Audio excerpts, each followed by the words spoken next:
Lady Susan by Jane Austen, Part 2. Letter 4.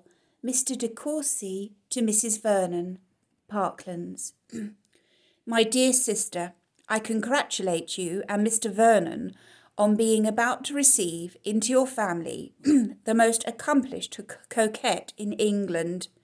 As a very distinguished flirt, I have always been taught to consider her. But it has lately fallen in my way to hear some particulars of her conduct at Langford, which prove that she does not confine herself to the sort of honest flirtation which satisfies most people, but aspires to be the more delicious gratification of making a whole family miserable. By her behaviour to Mr. Mainwaring, she gave jealousy and wretchedness to his wife, and by her attentions to a young man previously attached to Mr. Mainwaring's sister, deprived an amiable girl of her lover. I learnt all this from a Mr. Smith now in this neighbourhood, and I have dined with him at Hurst and Wilford, who is just come from Langford, where he was a fortnight in the house with her ladyship, and who is therefore well qualified to make the communication. What a woman she must be!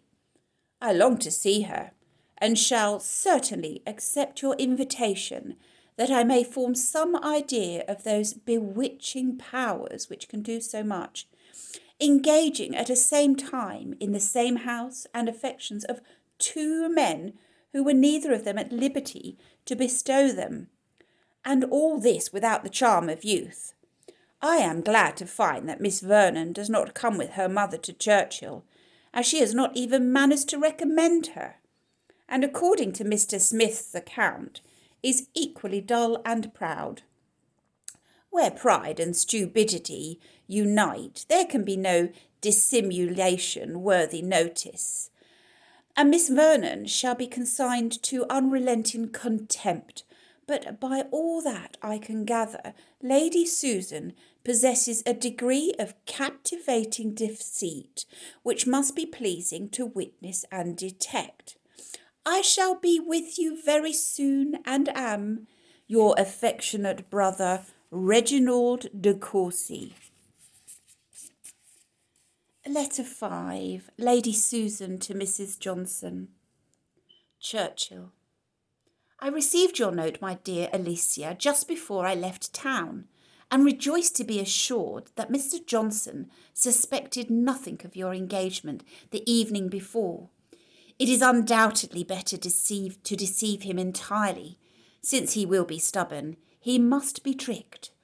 I arrived here in safety, and have no reason to complain of my reception from Mr. Vernon, but I confess myself not equally satisfied with the conduct of his lady. She is perfectly well bred indeed, and has the air of a woman of fashion, but her manners are not such as can persuade me of her being prepossessed in my favour. I wanted her to be delighted at seeing me. I was as amiable as possible on the occasion, but all in vain. She does not like me. To be sure, when we consider that I did take some pains to prevent my brother-in-law's marrying her, this want of cordiality is not very surprising, and yet it shows an illiberal and vindictive spirit to resent a project which influenced me 6 years ago, and which never succeeded at last. I am sometimes half disposed to repent that I did not let Charles buy Vernon Castle when we were obliged to sell it, but it was like a trying circumstance, especially as the sale took place exactly at the time of his marriage, and everybody ought to respect the delicacy of those feelings which could not endure that my husband's dignity should be lessened by his younger brothers having possession of the family estate. Could matters have been so arranged as to prevent the necessity of our leaving the castle? Could we have lived with Charles and kept him single? I should have been very far from persuading my husband to dispose of it elsewhere. But Charles was then on the point of marrying Mr. Courcy, and even has justified me. And the event has justified me. Here are children in abundance. And what benefit could have accrued to me from purchasing Vernon? My having prevented it may perhaps have given his wife an unfavourable impression, but where there is a disposition to dislike, a motive will never be want. And as money matters, it has not withheld him from being very useful to me. I really have a regard for him. He is so easily imposed upon. The house is a good one, the furniture fashionable, and everything announces plenty and elegance. Charles is very rich, I am sure. When a man has got his name in a banking house, he rolls in money. But they do not know what to do with their fortune, keep very little company, and never go to town but on business. We shall be as stupid as possible. I mean to win my sister-in-law's heart through her children. I know all their names already, and am going to attach myself with the greatest sensibility to one in particular, a young Frederick, whom I take on my lap and sigh over for his dear uncle's sake. Poor Mainwaring! I did not tell you how much I miss him, how perpetually he is in my thoughts. I found a dismal letter from him on my arrival here, full of complaints of his wife and sister, and lamentations on the cruelty of his fate. I passed off the letter as his wife's to the Vernons, and when I write to him, it must be under cover to you. Yours ever, S.C.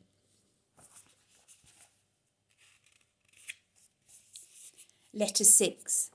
Mrs. Vernon to Mrs. de Courcy, Churchill. Well, my dear Reginald, I have seen his dangerous creature, and must give you some description of her, though I hope you will soon be able to form your own judgment. She is really excessively pretty.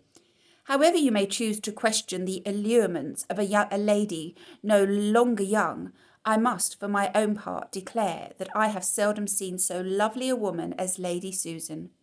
She is delicately fair, with fine grey eyes and dark eyelashes, and from her appearance one would not suppose her more than 25, though she must in fact be 10 years older. I was certainly not disposed to admire her, though always hearing she was beautiful. But I cannot help feeling that she possesses an uncommon union of symmetry, brilliancy, and grace. Her address to me was so gentle, frank, and even affectionate, that if I had not known how much she has always disliked me for marrying Mr. Vernon, and that we had never met before, I should have imagined her an attached friend.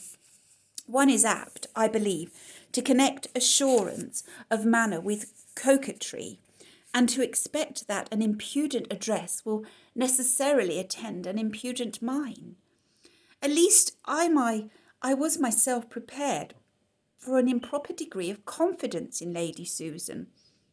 But her countenance is absolutely sweet, her voice and manner winningly mild. I am sorry it is so, for what is this but deceit? Unfortunately, one knows her too well. She is clever and agreeable, has all the knowledge of the world, which makes conversation easy, and talks very well, with a happy command of language, which is too often used, I believe, to make black appear white. She has already almost persuaded me of her being warmly attached to her daughter, though I have so long been convinced of the contrary. She speaks of her with so much tenderness and anxiety, lamenting so bitterly the neglect of her education, which she represents, however, as wholly unavoidable, that I am forced to recollect how many successive springs her ladyship spent in town, while her daughter was left in Staffordshire to the care of the servants, or a governess, very little better, to prevent my believing whatever she says. If her manners have so great an influence on my resentful heart, you may guess how much more strongly they operate on Mr. Vernon's generous temper. I wish I could be as well satisfied as he is that it was really her choice to leave Langford for Churchill, and if she had not stayed 3 months there before she discovered that her friend's manner of living did not suit her situation or feelings, I might have believed that concern for the loss of such a husband as Mr. Vernon, to whom her own behaviour was far from unexceptional, might for a time make her wish for retirement. But I cannot forget the length of her visit to the Manwarings, and when I reflect on the different mode of life which she led with them, from that of which she must now submit, I can only suppose that the wish of establishing her reputation by following, though late, the path of propriety occasioned her removal from a family where she must in reality have been particularly happy. Your friend Mr. Smith's story, however, cannot be true, as she corresponds regularly with Mrs. Manwaring. At any rate, it must be exaggerated.